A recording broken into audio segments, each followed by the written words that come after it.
我每個禮拜同啲爸爸學完去 review 佢嘅進度嗰陣時咧，好多時佢哋會問我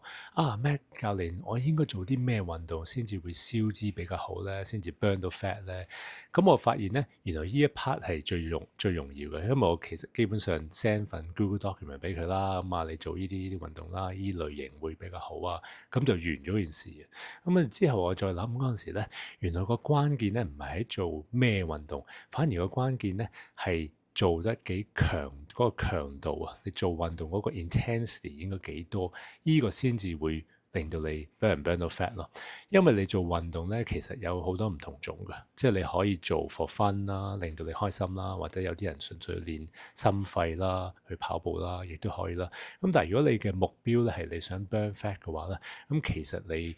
嗰個運動咧要做到某一個強度啦 intensity 啦，去 reach 到某一啲 heart rate 嘅 zone 咯，或者如果你去舉重嘅話，咁你要做某一啲重量、一啲次數幾多 set 啊，咁先至可以去到消脂一個效果咯。咁呢啲細節咧就係好多時啲爸爸會 miss 嘅細節咯。咁因為其實我啦咁多年自己做運動啦，都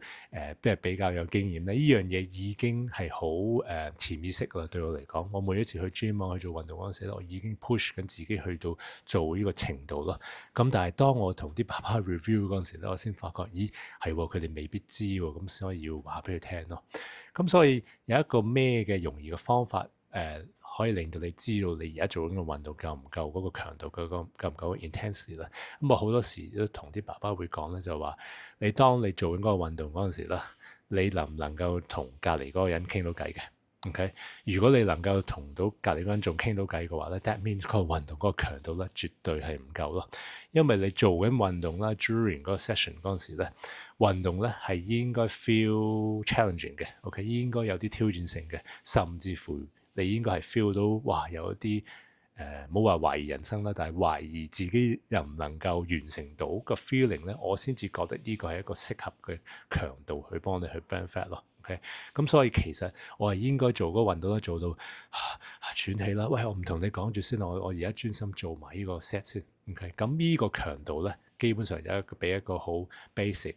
容易嘅 guide，你知道你係咪做緊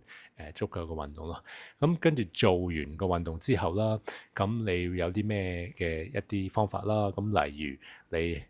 行落樓梯嗰陣時，會唔會有啲困難嘅？哇，會唔會有啲腳軟啊？OK，咁就代表做個腳研究啦。或者你覺得比較肚餓嘅，OK，比較因為呢個新陳代謝已經加快咗啦，你個身體想嚟補充翻一啲蛋白質啦，或者要眼瞓，OK，哇，要早啲休息啊，好攰啊，甚至乎我亦都聽過有啲爸爸佢哋話佢沖涼嗰陣時舉起嗰個花灑都舉唔到嘅，因為佢舉膊啊，咁已經做到好攰咯。同埋咧，最明顯一個sign 咧，就係你第二朝早起身嗰時咧，有冇肌肉酸痛咯？嗰陣時我哋係好變態，因為一起身嗰下即刻 feel 到，咦，有冇個胸有冇痛咧？個腳有冇痛？個背有冇痛咧？個肌肉有冇痛咧？痛有痛就代表你之前嗰日做嘅運動咧已經有效，去幫你去撕裂到啲肌肉啊，令到佢增長咯。咁所以呢個亦都係一個 sign 咯。咁當然有啲爸爸如果佢哋要第二日返工啊，或者佢想 push 自己做得更加多嘅運動嘅話咧，咁我之前都有即係講一啲 supplement 啦，係點樣令到你嗰種肌肉酸痛啊會少啲啊，令到你可以再 push 多啲咯。咁呢樣嘢點樣 apply 咧 ？OK，咁下次如果你去 gym 啦 ，OK，無論係舉重啦，或者你去跑步機啊，或者甚至乎你落去射波打籃球嘅話咧，OK。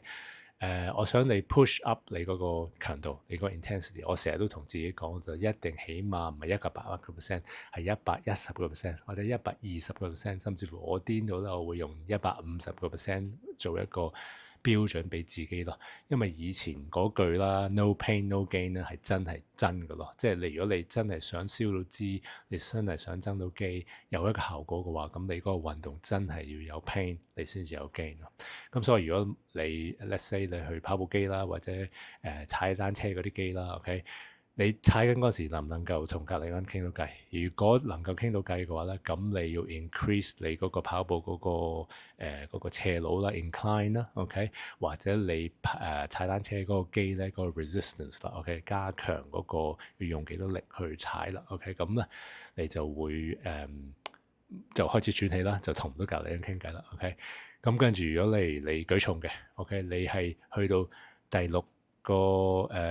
rep 定係第8個 rep 定係第10個 rep 你就已經做唔到咧，還是你可以去到15個 reps，第20個 rep 你都仲做緊咧，which 係太高啦。OK，咁呢個咧就決定緊你嗰個重量有幾高咯。甚至乎你落去射波都做到㗎。OK，你